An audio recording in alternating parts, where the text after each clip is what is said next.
Euzubillahimineşşeytanirracim. Bismillahirrahmanirrahim. Hayırlı akşamlar arkadaşlar. Öncelikle hepinize hayırlı akşamlar diliyorum. Seste herhangi bir problem var mı? Her hafta olduğu gibi bir yazar mısınız? Siz zahmet. Ona göre dersimize başlayalım.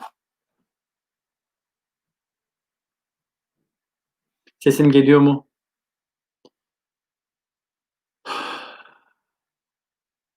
Ses gelmiyor mu? Hayırlı akşamlar, hayırlı akşamlar. Sorun yok. Teşekkür ediyorum. Tamam. Ses güzel. Hemen. Tamam. Çok teşekkür ediyorum. Ben de hepinize hayırlı akşamlar diliyorum. Kaldığımız yerden yine devam edeceğiz. Tamam. Ses gayet güzelmiş. Tamam. Çok teşekkür ediyorum. Evet. Geçen hafta arkadaşlar ne işlemiştik? Şu an ekrana minik de olsa yansıttım. Geçen hafta biliyorsunuz bizim 4 tane okutucu harfimiz var. Bu 4 okutucu harften dördüncüsü olan Y'yi işledik. Y, I, I sesi verir dedik. Kalınlarda mutlaka I sesi verir ama incelerde de hem I hem I sesi verir diyerek kelimelerimizi okumuştuk. Yine bugün de I ve I sesiyle alakalı I ve I sesiyle alakalı ne yapacağız? Bakayım şöyle bir ne yapabiliriz? Herhangi bir şey yapabilir miyiz?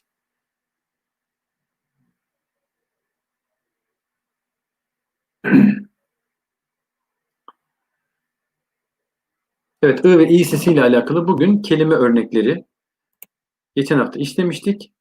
Bu hafta ise cümle örneklerine bakacağız. Burayı hatırlarsanız okumuştuk. Fakat şurada 2 satır okumamıştık. Takip eden arkadaşlarımız mutlaka hatırlayacaklardır. Şimdi bakın arkadaşlar. Burada bir kelimemiz var. B ve Ra. Yani bir. Halbuki biz ne demiştik? I seslerinin bulunduğu bütün hecelerde Y gösterilir. Fakat şöyle bir kuralımız var. Klişeleşmiş bazı kelime ve eklerde okutucu Y ihtiyaç olsa bile kullanılmıyor. Mesela birde olduğu gibi. Normalde bu B, Y ve Ra şeklinde yazılması gerekiyor. Ama hızlıca yazabilmek için, yazımdaki hızı arttırabilmek için ecdadımız bu Y'yi koymamış ve bu artık klişeleşmiş, yani kalıplaşmış. Bir böyle yazılır. Peşinden hemen bir diğer kelimemize bakıyoruz. Bakınız B ve Z. Dolayısıyla ne diye okunur? Bu aslında bez diye de okunur. Çaput parçası bez diye de okunur ama biz diye de okunur. Kelimenin cümle içerisindeki yerine göre biz buna ses vereceğiz. Biz. Aynı şekilde bakın sin ve z sezmek manasından emir olan sez de olur ama siz de olur. Hani siz gelin, siz yazın, siz okuyun daki siz kelimesi y'siz bir şekilde yazılır. Yine aynı şekilde bu da bir rakam kıymetli arkadaşlar. Bu da bir rakamımız nedir?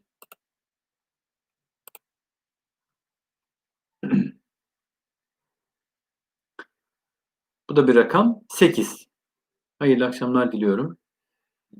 Bu da bir rakam, bu da 8.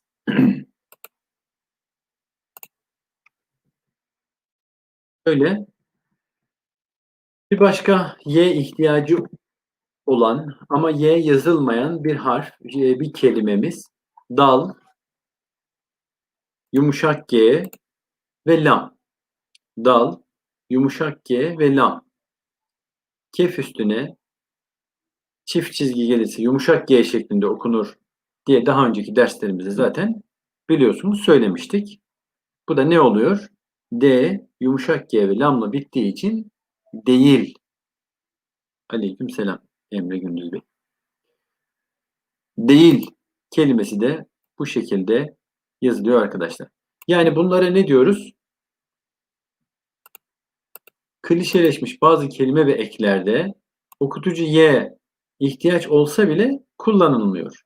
Bir, biz, siz, 8 değil gibi bazı kelimelerde. Hepsinde değil.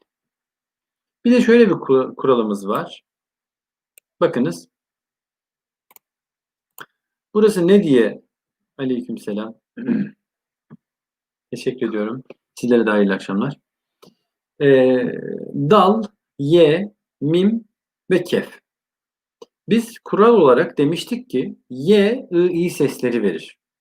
Fakat eski Türkçe'de, e, eski metinlerde bazı kelimelerin ilk hecelerindeki e sesleri de y ile gösterilir. Bazı kelimelerde. Evet, Murat Bey yazmış demek.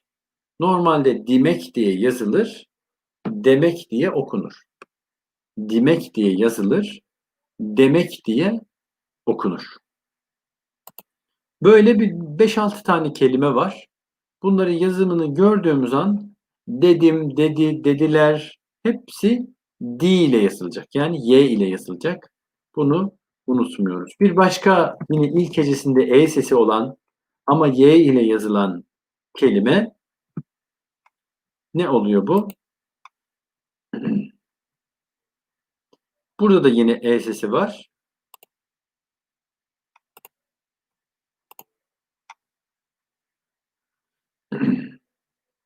Vav, Y, Ra, Mim ve Kef. Çok teşekkür ediyoruz İhsan Çağrı Bey. Vermek diye yazılır. Düzeltiyorum. Vermek diye okunur. Emre Bey, Emine Hanım. Ama virmek diye yazılır. Bunu eski metinlerde virmek diye görürsek şaşırmıyoruz. Neden? Bazı kelimelerin ilk hecelerindeki e sesleri y okutucusu ile çünkü gösterilir. Bir başka ilk hecesinde e sesi olan ama y ile yazılan kelimemiz ise yemek. Yemek yemek. Yemek yemekteki yemek. Hem yemek olan yemek hem de yemek fiili yemek diye yazılır. Yani 2 y ile yazılır. Zaten ilkine mutlaka y koymamız gerekir ki y ile başlasın bu kelime. Önündeki ikinci y niye gelmiş? İ sesi yok halbuki yemekte. Hemen bir istisnai kuralımız olduğunu hatırlayacağız. Çok güzel Ali Bey ve Emre Bey yazmışlar. Yemek diye yazılır, yemek diye okunur diyoruz. Yine benzer bir kelime. İlk hecesi e ama y ile yazılmış. Elif, y, t, mim, kef.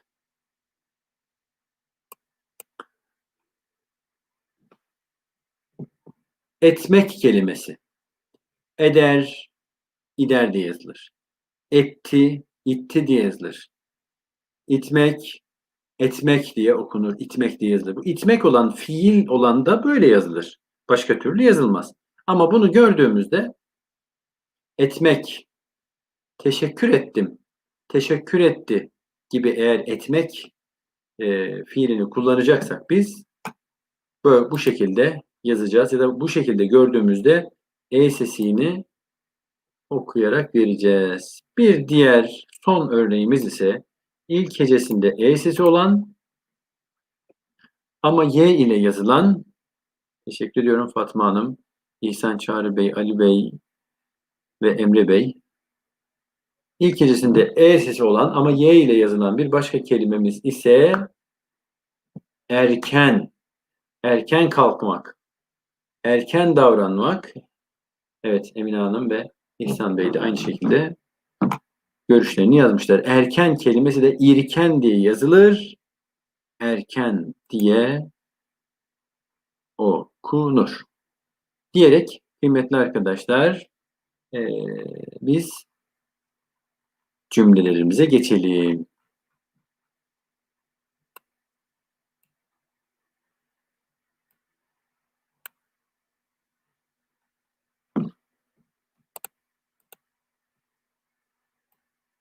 Zor bir cümleyle başlıyoruz. Buyurun.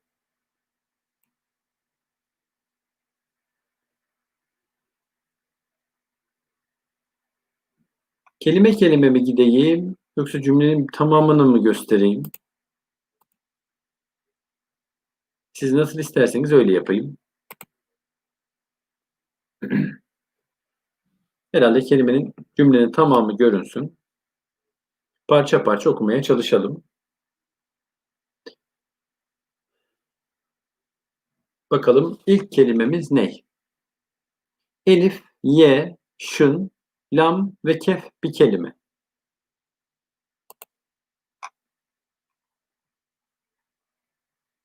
Bakalım ilk kelimemizi kim yazacak? İlk kelimeyi yazanı bekliyorum. İlk kelime yazılırsa diğerlerini ben yavaş yavaş çözmeye başlayacağım. Elif, ye, şın. Oo, Emine Hanım hızlıca yazmış. İşlek. Güzel. Maveran da aynı şekilde. İhsan Bey de, Ali Bey de. İşlik değil de işlek. İşlek, işlemeci. Evet. Bakınız. İşlek. Pardon şuradan bir bakayım. Benim mouse'um görünüm. Evet. İşlek. Birinci kelimemiz işlek. Şurası. Sonra iş. Yine.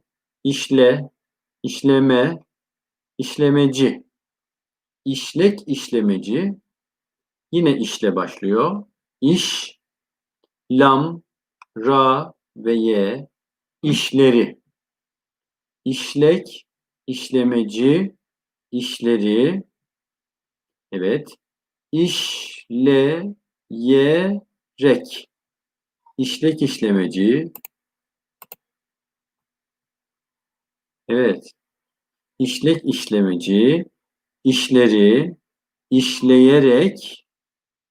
Güzel. Çok güzel. Emine Hanım bakınız doğru yazmış. Aynı şekilde Sümeyye Hanım da. Teşekkür ediyoruz. İhsan Çağrı Bey de işletmeciyi doğru yazmış. İşletmeciye. Bakınız. İşletmeciye. İşlek işlemeci. İşleri. İşleyerek. İşletmeciye ne yaptı? Evet Ali Bey, Ali Yalçın Bey iş değil tabii ki. Son kelimemiz iş değil. İz. Heh, evet. Maveran izletti. Güzel. Teşekkür ediyoruz. Yazan arkadaşlar, yazmaya çalışan arkadaşlar, okumaya çalışan arkadaşlar teşekkür ediyoruz. İşlek işlemeci, işleri işleyerek işletmeciye izletti. Cümle çok çok çok anlamlı olmayabilir. İ sesini biz yerleştirmek için bu cümleyi koymuşuz buraya. İşlek işlemeci işleri işleyerek işletmeciye izletti diyerek Cemile Hanım da hepsini yazmış. Teşekkür ediyoruz. Bir diğer cümlemiz.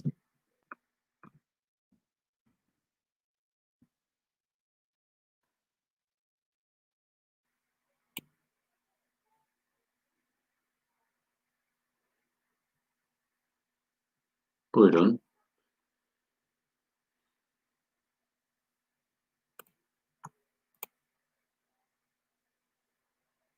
Elif, ye, ra, ye. Bir kelime. İri. İri. İlk kelimemiz iri. Nereye okuduğumuz anlaşılıyor herhalde. Teşekkür ediyorum. Evet. Maveran iri demiş. İri. Sonra sin, ye, vav, ra, ye. Teşekkürler. Hızlıca İhsan Çağrı Bey şak diye yazmış. İri, sivri. Evet Emre Bey de yazdı. Fatma Hanım da yazdılar. Teşekkür ediyoruz. İri, sivri, Sinek. Gün batımı biraz dikkat. Senin değil, Y olduğu için sinek. Evet. İri sivrisinek Veli'yi ısırdı. İri sivrisinek Veli'yi ısırdı. Çok güzel. Teşekkür ediyorum.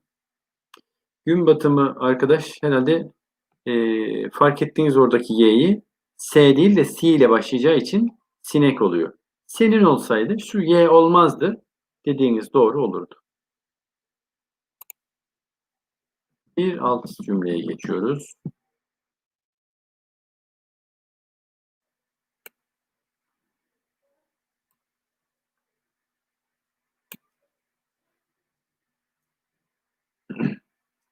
Buyurun. Sizin yazmanızı bekliyorum.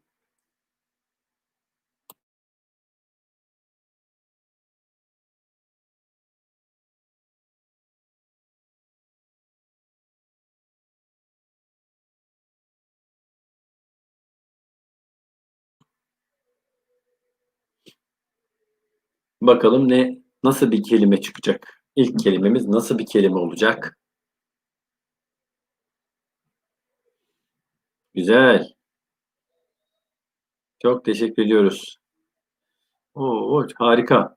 Gün batımı. İhsan Bey, Fatma Hanım, Sümeyye Hanım, Emine Hanım.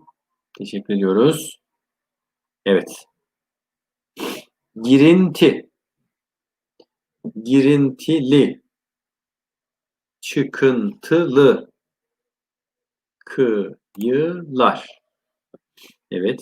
Girintili. Çıkıntılı kıyılar. Evet. Girintili, çıkıntılı kıyılar. Kef var, mim var, y var, cim var, y var. Evet. Kef var. Çok güzel. Teşekkür ediyoruz. Fatma Hanım yazmış. Gemici. Gemiciyi. Evet, gün batımı da aynı şekilde. Sümeyye Hanım da aynı şekilde yazmış. Teşekkür ediyoruz. Girintili çıkıntılı kıyılar gemiciyi terletti. Terletti. Çok güzel. İhsan Çağrı Bey de aynı şekilde yazmışlar. Girintili çıkıntılı kıyılar gemiciyi terletti diyoruz.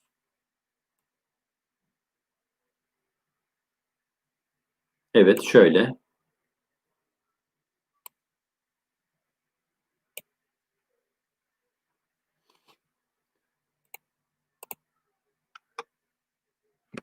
T, Y, T, Y, Z.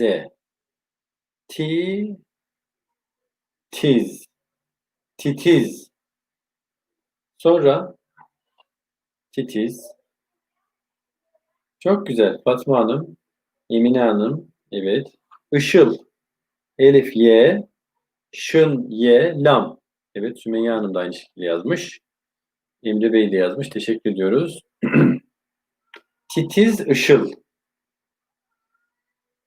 Titiz ışıl. Işığı. Evet. Açtı. Elif üstüne met gelirse A sesiyle okunuyordu. Geçmiş bilgilerimizden hatırlayalım. Titiz ışıl ışığı açtı.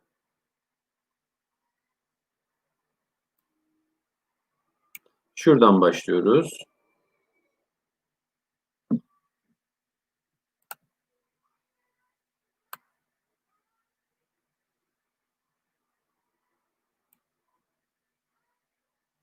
Evet. Ortadaki cümlemiz. Buyurun. Evet. Çok güzel gün batımı ve Fatma Hanım hemen yazmışlar. Evet. Emine Hanım da yazdı. Yırtık. Bakınız Y, Y, Ra, T, Y ve Kaf. Noktası sonuna kuyruk olarak gelen kafla birlikte. Yırtık.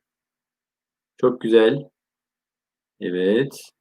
İhsan Çağrı Bey de aynı şekilde yazmış. Yırtık halıyı. Çok güzel. Yırtık halıyı yalıdan. Yırtık halıyı yalıdan. Evet. Elif üstüne met. A. Evet. İhsan Çağrı Bey, Fatma Hanım, Sümeyye Hanım, Gün Batımı ve Emine Hanım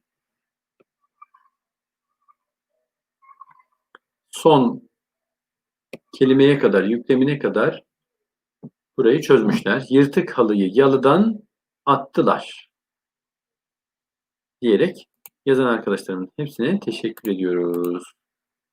Yırtık halıyı yalıdan attılar. Hemen bir diğer cümlemiz. Buyurun. Alttaki cümle.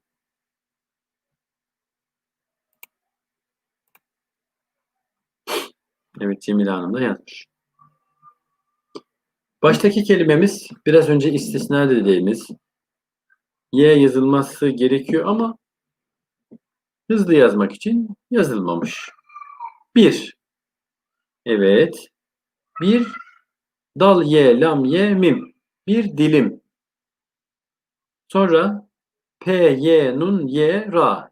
Peynir. Gün batımı Sümeyye Hanım ve Emine Hanım, Fatma Hanım hemen yazmışlar. Teşekkür ediyoruz. Bir dilim peynir. Virgül. Zaten bir dilim peyniri yazın herkes virgülden sonrasında aynı şekilde doğru yazmış. Teşekkür ediyoruz. Bir dilim peynir. Virgül. Bir dilim peynir. 2. Ekmek. Bakınız elif üstüne hemze gelmiş. Kef var. Kefin altında bir küçük mim var. Sonra tekrar bir kef var. Sonra demek, yemek, vermek gibi kelimelerin ilk hecelerindeki e sesleri y ile gösterilir demiştik. 2 ekmek 7. 7 diye yazılır. İhsan Çağrı Bey, Ali Bey, Emre Bey, gün batımı. Teşekkür ediyoruz. Hepiniz doğru yazmışsınız. Bir dilim peynir, 2 ekmek, 7. Evet. Şuradayız.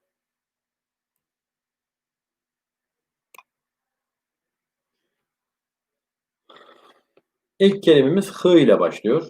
Önünde y var, sonra z, sonra lam ve y.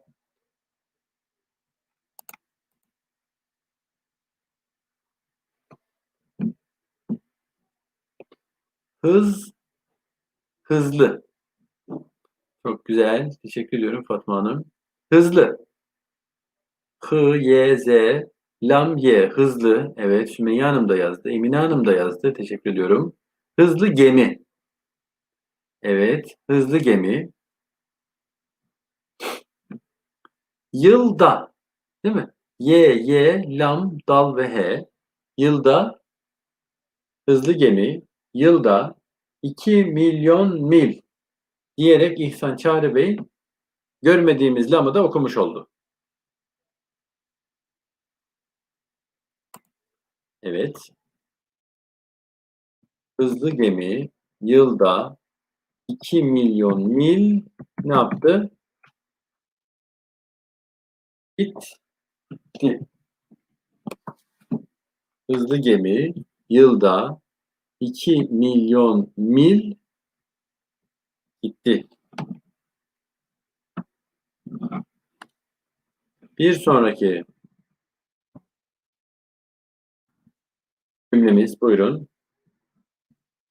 Elif, yumuşak G, Ra ve Y bir kelime.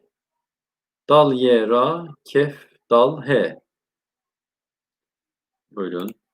Sizden bekliyoruz. İlk kelimemiz eğri. İlk kelimemiz eğri. Hemen hızlıca yazmış oldu Fatma Hanım. Teşekkür ediyoruz. Eğri direkte. Evet, İhsan Çağrı Bey de hemen peşinde yazmış oldu. Eğri direkte. Evet, Havva Hanım da ilk defa herhalde yorum yazdı. Eğri direkte kuş. Bakın şın ne kadar harika. Düz bir çizgi. Çanağı biraz daha keskin. Noktası da sonuna kuyruk olarak gelmiş. Eğri direkte kuş durmaz. Evet, Havva Hanım, İhsan Bey, Emine Hanım ve Ali Bey yazmış oldular. Eğri direkte kuş durmaz.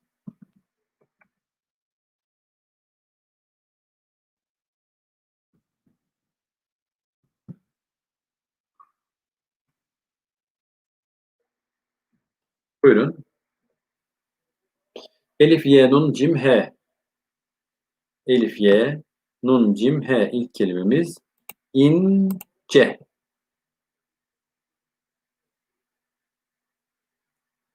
İlk kelimemiz ince. Elif, Y, Nun, Cim, He. İnce.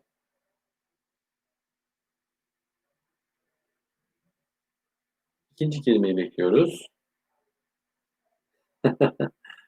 Güzel. Emine Hanım teşekkür ediyoruz. Fatma Hanım aynı şekilde hemen yazmış oldular. İhsan Çağrı Bey de yazmış oldu. Evet, ince iğne. İnce iğne. Evet, Sümeyye Hanım, gün batımı, Cemile Hanım da aynı şekilde yazmış oldular. İnce iğne. Evet, Emre Bey de yazdı. Teşekkürler. İnce iğne. Titrek. T-Y-T-R-A-Kef. Titrek. Terzi. Terzi. Yi. İnce iğne. Titrek terziyi. Şöyle olacak. Son kelime sığmamış. Yıldırdı. İnce iğne. Titrek terziyi. Yıldırdı.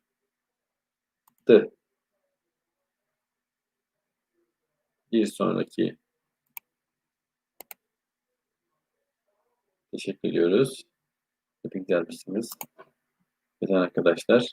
Bu da azıcık birazcık tekerleme vari bir cümle. Dikkat edersek okuyabiliriz.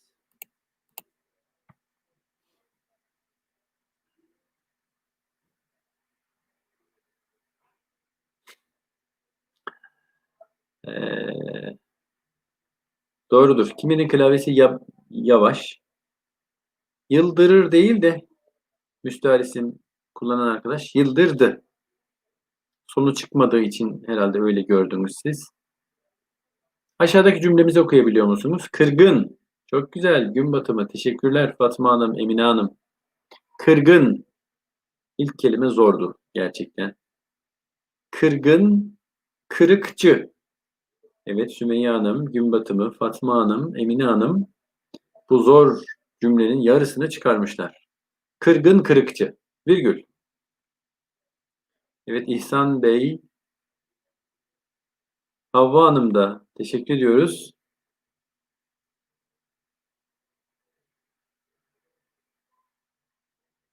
Emre Bey, anladım ben zaten. Okuyorsunuz ama klavyede tabii ki herkes aynı hızda olmadığı için, internet herkes de aynı hızda olmadığı için bazılarınız önce atıyor.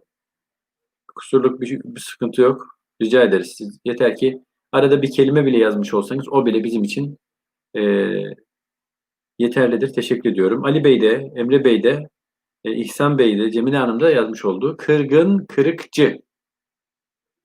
Cemile Hanım bir öncekini yazmış, bunu yazmamış. Sümeyye Hanım yazmış, Havva Hanım yazmış. Kırgın, kırıkçı virgül, kırda, kıkırdadı. Şey bir kelime böyle biraz hani ı seslerini yine dediğimiz gibi pekiştirmek için yazılmış bir cümle.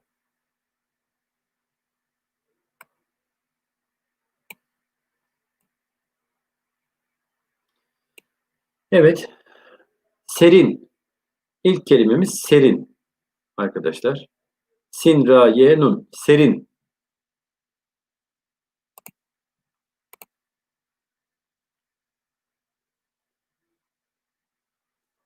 İkinci kelimemiz ne? Serin sularda. Emine Hanım, Fatma Hanım hemen hızlıca yazmış oldular. Serin sular. Sümeyye Hanım ve gün batımı da yazdı. Serin sularda, bakınız serin sularda, derin, dal, re, ye, nun. Derin derin düşüncelere ne yaptı? Daldı. Serin sularda derin düşüncelere daldı diye okuyoruz.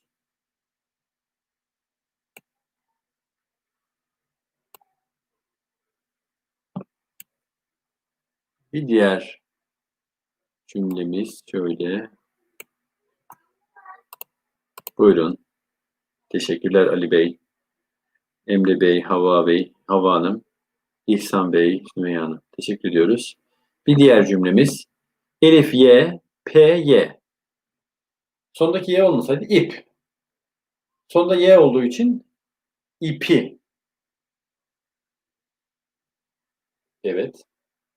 Fatma Hanım teşekkür ediyoruz. İpi biten. B, Y, T, nun. İpi biten. Yukarıda yine geçen bir kelimeydi bu.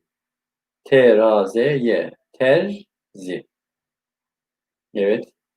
İhsan Çağrı Bey de yazmış. Fatma Hanım da yazmış. Emine Hanım da yazmış. Ve Havva Hanım'dan da geldi. Bir doğru cevap.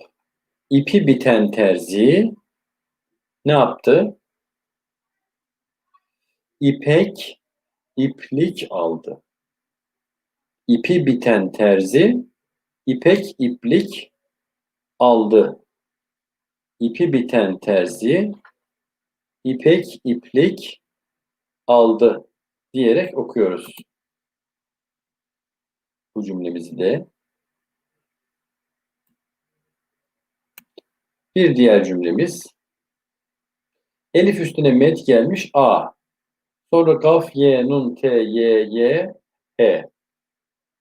A, kın, tı, ya.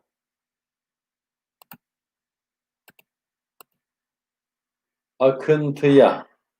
Teşekkürler. Emre Bey.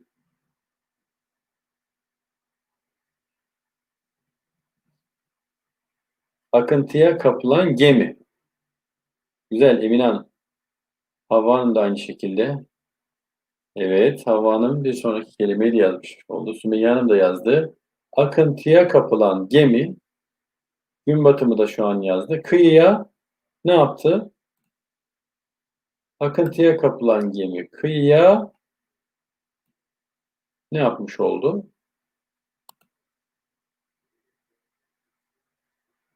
Akıntıya kapılan gemiyi İhsan Çağrı Bey tahmin etti herhalde. Evet, Emine Hanım'dan şu an geldi. İhsan Bey'den geldi. Ve evet, gün batımı kelimenin sonu gelmeden yazıyor. Çünkü o arkadaşlarda anladığım kadarıyla kitapçık var. Sonu tahmin etmeleri mümkün değil. Kitapçıktan herhalde okuyup yazıyorlar. Kapılan gemi. Akıntıya kapılan gemi kıyıya sığındı.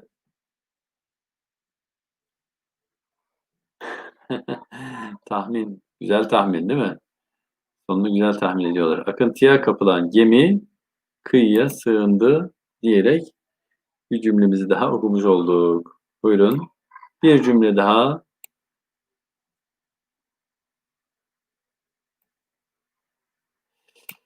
Bu da yine bir tekerleme gibi E sesinin ve İ sesinin içerisinde olduğu ama zor olmayan tekerlemevari bir cümle. Buyurun. T, kef, ye, ra.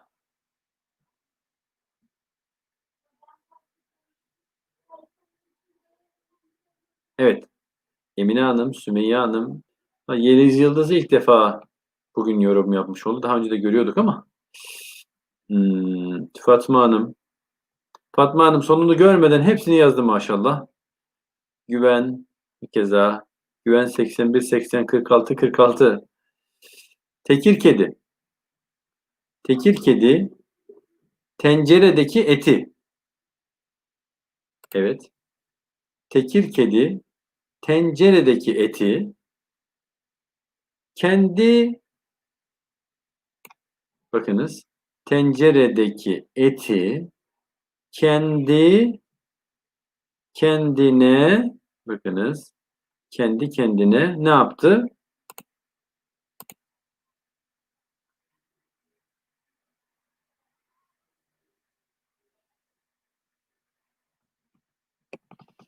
Sıkıntı yok Yeliz Hanım. Sadece ben dikkatimi çekti, ondan isminizi zikrettim. Tekir kedi tenceredeki eti kendi kendine ne yaptı? Yedi. Güzel. Cemile Hanım, siz bir üstten geliyorsunuz. Bir alta inin. Sığındıda değiliz.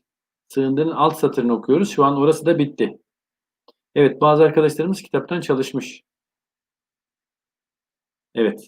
Sıkıntı değil, sığındıydı. Şimdi alt satır okuyoruz biz.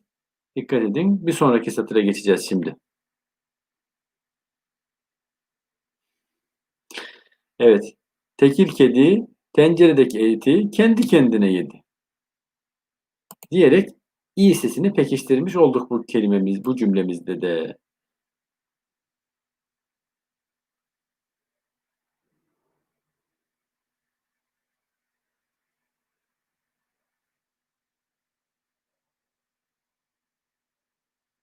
Buyurun. Bir tık küçülteyim ben de. Zaten bugünün son cümlesi bu.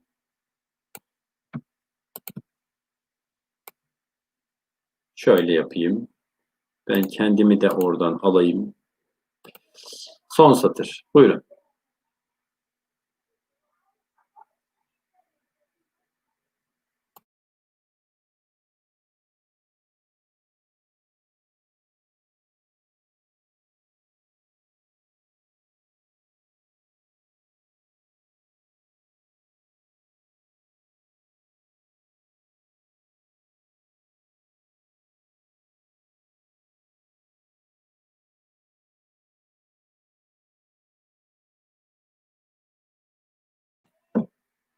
Yeliz Hanım, birazcık dikkat edin.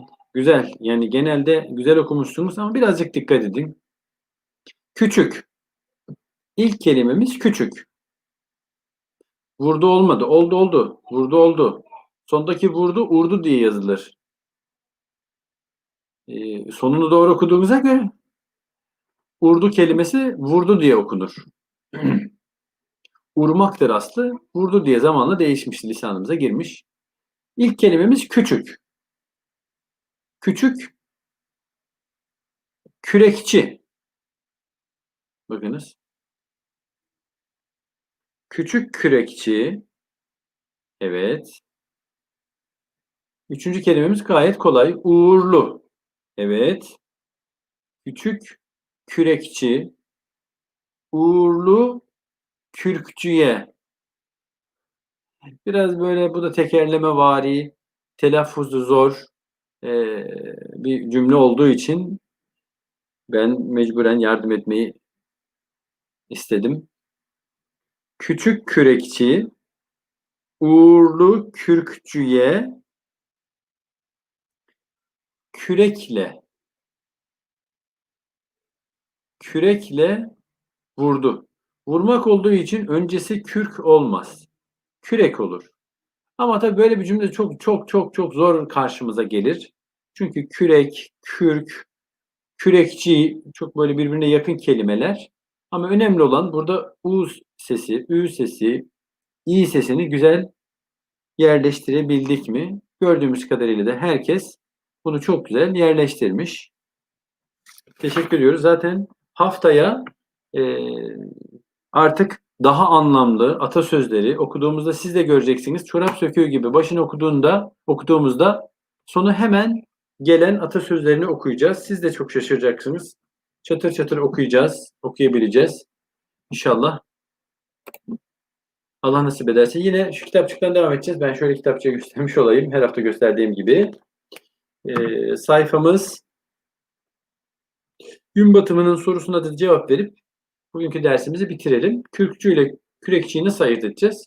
Cümlenin öncesine ve sonrasına bakacağız. Yani siyakına ve sibakına bakacağız. Hangisi uyuyorsa onu kullanacağız.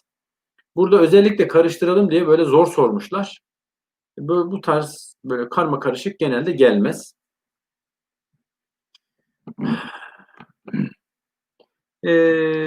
Biraz araştırırsınız bulursunuz. Hayrat Neşriyat Osmanlı Türkçesi elifbası şöyle ben göstereyim. Sana baktığınızda araştırdığınızda bulursunuz. Elinizde kaynak olarak alabilirsiniz.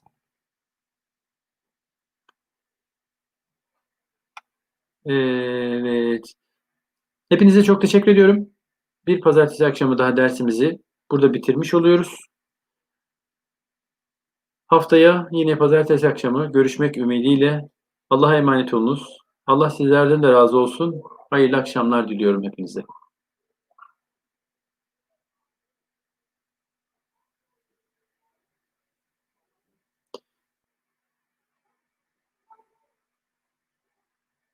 Yeliz Hanım belge okumayla alakalı her akşam seviyeye göre biraz YouTube sayfasını takip ederseniz görürsünüz. Pazartesi akşamı biz kolay metinler okuyoruz. Salı akşamı bir diğer arkadaşımız matbu metinler okuyor. Çarşamba akşamı yazı anlatıyor bir arkadaşımız. Perşembe akşamı yine bir başka hocamız belge okuyor. Cuma akşamı da kitabe okumaları var. İster kendi seviyenize göre oradan da onları takip edebilirsiniz. İsterseniz bu şekilde devam edebiliriz diyorum. Hepinize hayırlı akşamlar diliyorum.